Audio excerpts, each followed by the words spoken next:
What's going on, guys? Zane here with Everything Vive. Want to welcome you back for another episode. I'm here with Ronnie. Ronnie, how's it going, man? Going well. It's going well. I am very, very tired, actually. It's been a long night. So first off, this episode is coming to you on Tuesday, and I apologize for not giving the advance notice.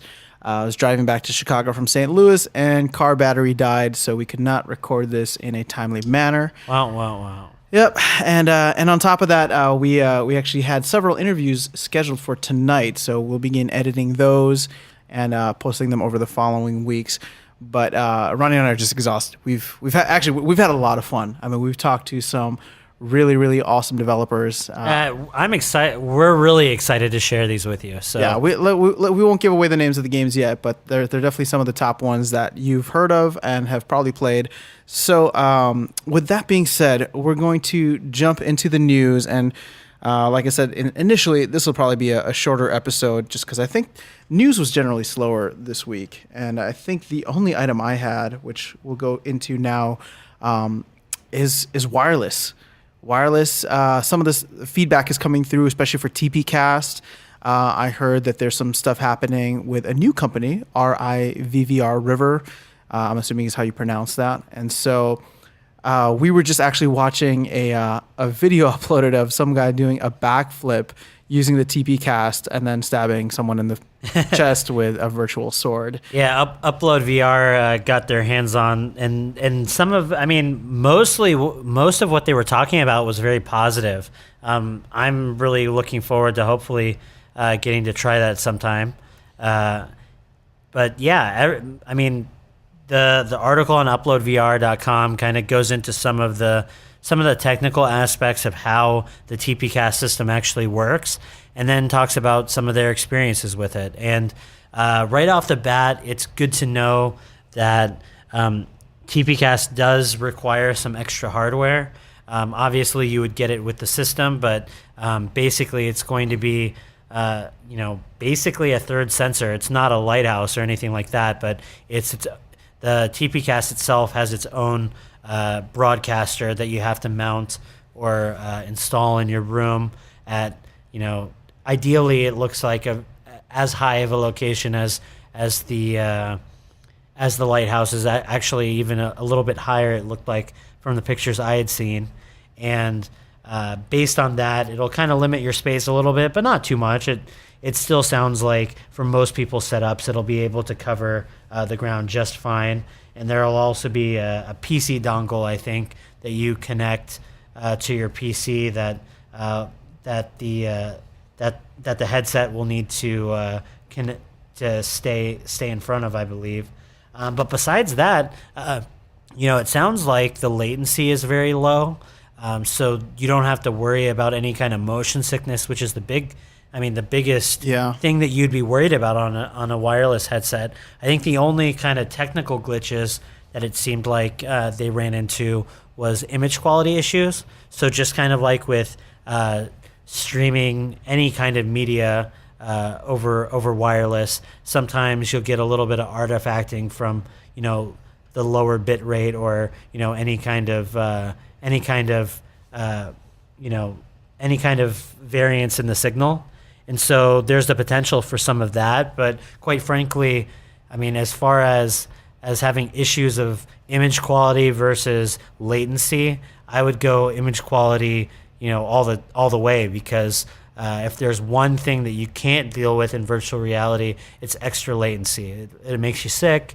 Artifacts, sure, they'll be a little bit annoying here and there, but ultimately, if you're talking about introducing a little bit of artifacting on an already pretty low resolution headset in exchange for removing wires, I think removing wires is definitely, the bigger pull there. I don't know. What are your thoughts, Dave? No, I mean, my thoughts are the exact same. I mean, we don't know, obviously, how big of an impact those artifacts will make, but if it's something negligible, I mean, anything to get rid of the wires, because that's like the last step of like real immersion. I mean, of course, we're not fully there yet in terms of hands and, everything being tracked fully, but just being tied down and feeling that wire kind of tug on you when you go in certain directions or reach the edge of your play space, this will be huge, I think. And just going back to what you were saying, like the latency issues, it looks like everybody's been really happy with how it's performed so far.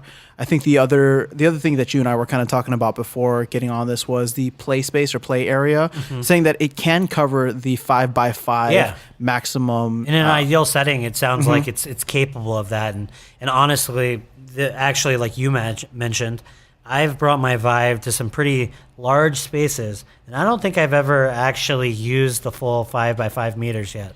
No, neither of. I mean, 5x5 meters is a pretty big area. So, I mean, I don't know that your average household, living room or wherever you have the Vive setup is going to have it. I mean, of course, you're going to have people who have a very dedicated Vive room that will have plenty of square footage for for the play space. But I would say the majority of people will probably have something that generally is smaller than the 5x5 play space. So it seems like as long as it covers that maximum distance, you should be fine. Yeah. And the only thing I wasn't quite clear on, I'm going to have to look into it a little bit more, but because it kind of seemed to kind of contradict that 5x5, those 5x5 specs a bit.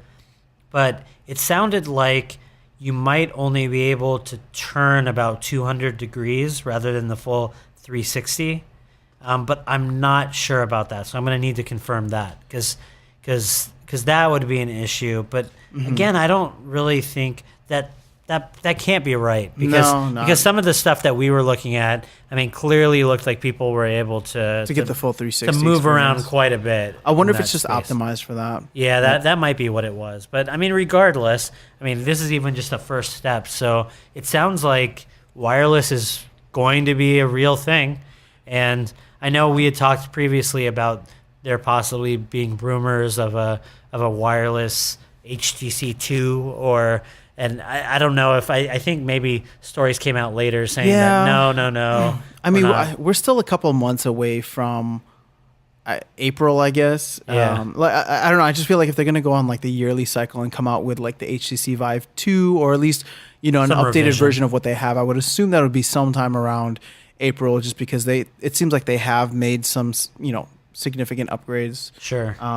In terms of, well, actually maybe not, but I guess just depending on how you look at it, I don't know whether or not they would include the wireless aspect to it, and especially since there's still several other companies kind of working on wireless solutions. And I mean, what makes TPCast very interesting is the fact that they are part of that Vive X Accelerator program, and so they are very much in terms of they're very much connected with HTC and what the Vive is doing. So I would assume that they would probably get first billing. But like I was saying at the beginning, Rivvr or RIVVR is another company that seems like it's working on a solution for both the Oculus headset as well as the Vive. So, we'll see what type of third-party add-ons or third-party companies come in, and I'll be curious to see what happens in terms of how those perform one against the other. But I think, it's great to see that the TPCast, the reviews coming in for it have been fantastic. The other thing also to mention is the battery life, which lasts about 5 hours.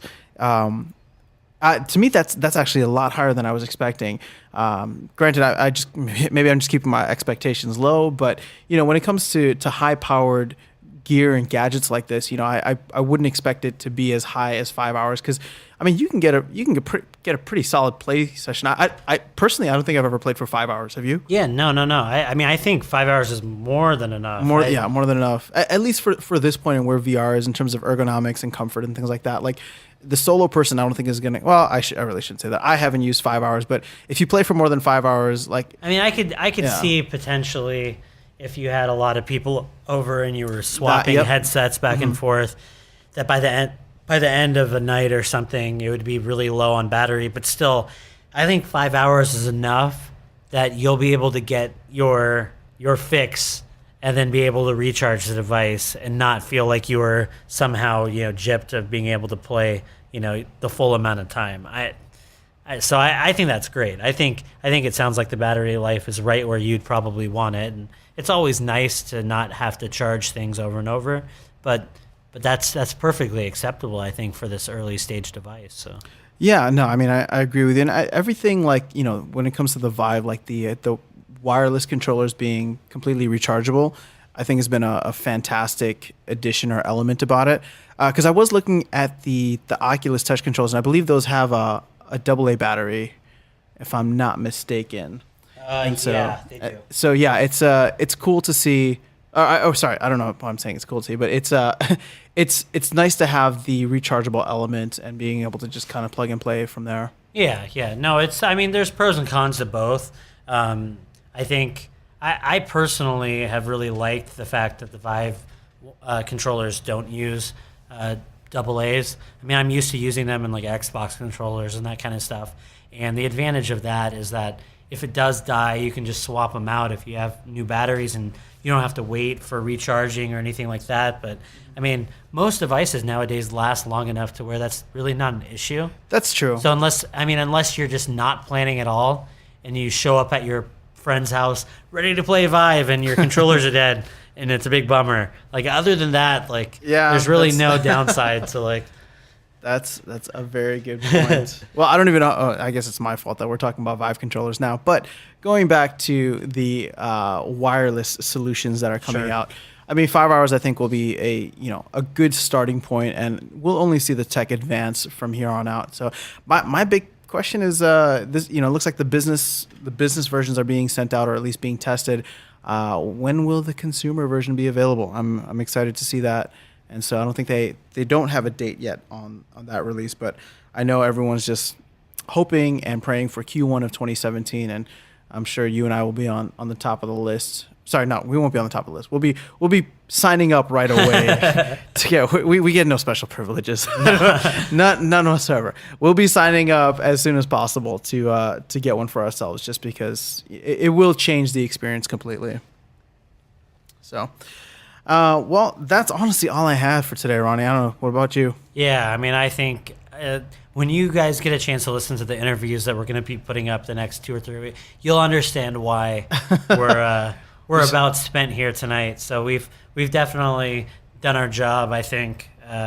But yeah, no, there's not a whole lot right now in terms of news. Probably, I mean, in general, it's the holidays, exactly. So things are slower. I don't want to fill up time just to fill up time, but at the same time, like, I thought that this was a cool thing to mention. Yeah, we did have a news segment or a news episode, that we try to do every week, and as the time has gone, like, there's a lot of news out there in terms of VR, and I know we try to make it VR and Vive centric, but I just feel like recently, maybe moving forward, I do want to focus more on the Vive-centric stuff, just because that's kind of where our niche is, and we want to be able to really focus on that. If there are overarching VR news, we'll definitely make sure we cover that. But just for anyone listening, this is not by any means a comprehensive list of all the top news topics out there, but more so just a curated list of what Ronnie and I think would be beneficial and fascinating and interesting for you guys to hear about, and our personal take on it. So,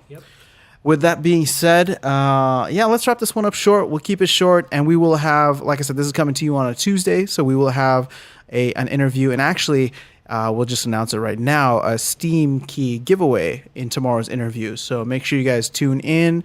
You can get a free copy of the game, and we will give you all the rules and details on how to do that in tomorrow's episode.